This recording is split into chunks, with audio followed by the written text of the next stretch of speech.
അമിതമായ ആത്മവിശ്വാസം ലോക്സഭാ ഇലക്ഷനിൽ BJPക്ക് തിരിച്ചടിയായി. ഇതാണ് യോഗി ആദിത്യനാഥ് തെരഞ്ഞെടുപ്പ് വിശകലനം ചെയ്തുകൊണ്ട് പറയുന്ന കാര്യം.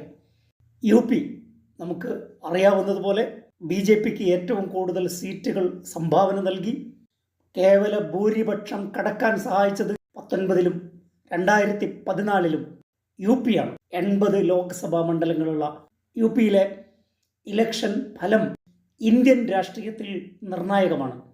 വളരെ മോശം പെർഫോമൻസാണ് UPയിൽ ഉണ്ടായത്. ദയനീയമായ പ്രകടനമാണ് നരേന്ദ്രമോദി വാരാണസിയിൽ കാഴ്ചവെച്ചത്. അയോധ്യ ഫൈസാബാദിൽ തോൽക്കുന്നു.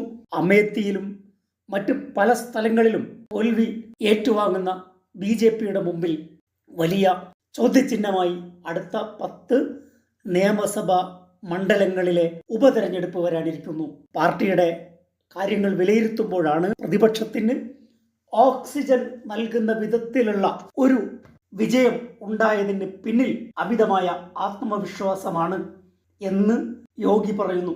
UPയിലെ ഡെപ്യൂട്ടി ചീഫ് മിനിസ്റ്ററായ കേശവ് പ്രസാദ് മൗര്യ പറയുന്നത് organisation is bigger than the government. ഗവൺമെന്റിനേക്കാൾ വലുത് സംഘടനയാണ്, സർക്കാരിന്റെ മുകളിലാണ് സംഘടന.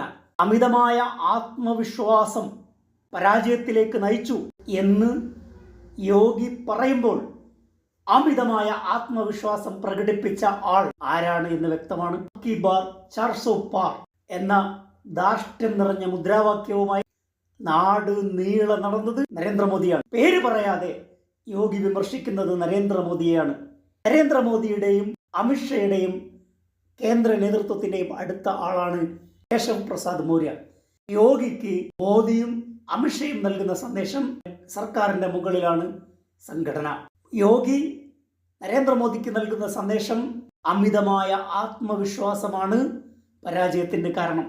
ഇങ്ങനെ അഭിപ്രായ ഭിന്നതകൾ, സ്വര വ്യത്യാസങ്ങൾ BJPയുടെ ക്യാമ്പിൽ നീണ്ട 10 വർഷത്തിന് ശേഷം തുടങ്ങിയിരിക്കുന്നു.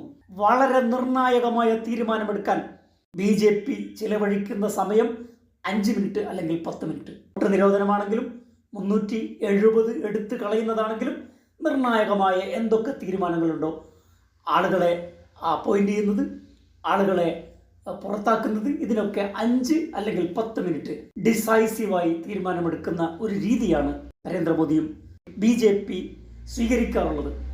എന്നാൽ ഇപ്പോൾ BJPയുടെ മുമ്പിൽ പല പ്രശ്നങ്ങൾ നിൽക്കുന്നു. JP നഡ്ഡയുടെ കാലാവധി കഴിഞ്ഞിരിക്കുന്നു. പുതിയ പ്രസിഡന്റിനെ അപ്പോയിന്റ് ചെയ്യണം. പക്ഷേ അത്തരം തീരുമാനങ്ങളിലേക്ക് ഇപ്പോൾ BJPക്ക് കടക്കാൻ സാധിക്കില്ല. ഇപ്പോൾ നടന്ന 13 സ്ഥലങ്ങളിലെ ബൈ ഇലക്ഷൻ ഇന്ത്യ മുന്നണി തിളക്കമാർന്ന വിജയം കൈവരിച്ചിരിക്കുന്നു. വെസ്റ്റ് ബംഗാളിൽ 4 സീറ്റ്, ഹിമാചൽ പ്രദേശിൽ കോൺഗ്രസ് 2 സീറ്റ്, ഉത്തരാഖണ്ഡിൽ കോൺഗ്രസ് 2 സീറ്റ് നേടുമ്പോൾ BJPക്ക് 0 ആണ്. പഞ്ചാബിലെ ജലന്ധറിൽ ആ സീറ്റ് ആം ആദ്മി പാർട്ടി നിലനിർത്തുന്നു. തമിഴ്നാട്ടിൽ DMK വിജയിക്കുന്നു.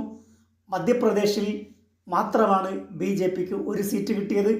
ബീഹാറിൽ ഇന്ത്യ മുന്നണിയുടെ സ്വതന്ത്ര സ്ഥാനാർത്ഥി 1 സീറ്റിൽ വിജയിക്കുന്നു. ഉപതെരഞ്ഞെടുപ്പിലും വലിയ സെറ്റ് ബാക്ക് BJPക്ക് കിട്ടിയപ്പോൾ ഉത്തരാഖണ്ഡ് പ്രധാനമായ സൂചികയാണ്. BJPയുമായി ഡയറക്റ്റ് ഫൈറ്റ് നടന്ന ഉത്തരാഖണ്ഡിലും ഹിമാചൽ പ്രദേശിലും കോൺഗ്രസ് വിജയിക്കുന്നു. ഇത് BJPയെ കണ്ണു തുറപ്പിക്കുന്നതാണ്. അതുകൊണ്ടാണ് ഇത്തരം വിലയിരുത്തലുകൾ വരുന്നത്. നിതിൻ ഗഡ്കരി അദ്ദേഹവും വ്യത്യസ്തമായ അഭിപ്രായം പറയുന്നു. കോൺഗ്രസിനെ പുറത്താക്കിയ അതേ ആളുകൾ BJPയെയും പുറത്താക്കും. രാഷ്ട്രീയം സാമൂഹ്യപരമായ മുന്നേറ്റത്തിന് വേണ്ടിയുള്ളതാണ്. ജാതി വിഷയങ്ങൾ പറഞ്ഞുകൊണ്ട് മുമ്പോട്ട് പോകാൻ കഴിയില്ല. വലിയ രീതിയിലുള്ള അഭിപ്രായ ഭിന്നതകൾ BJPയിൽ നടന്നുകൊണ്ടിരിക്കുകയാണ്.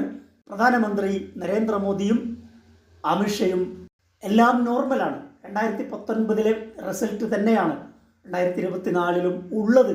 ഒരു പരാജയവും സംഭവിച്ചിട്ടില്ല എന്നത് പ്രതീതി സൃഷ്ടിച്ചുകൊണ്ട് ഒരു മാറ്റവുമില്ലാതെ മുമ്പോട്ട് പോകുന്നതിനിടയിലാണ് ഉപതെരഞ്ഞെടുപ്പുകൾ വരുന്നത്.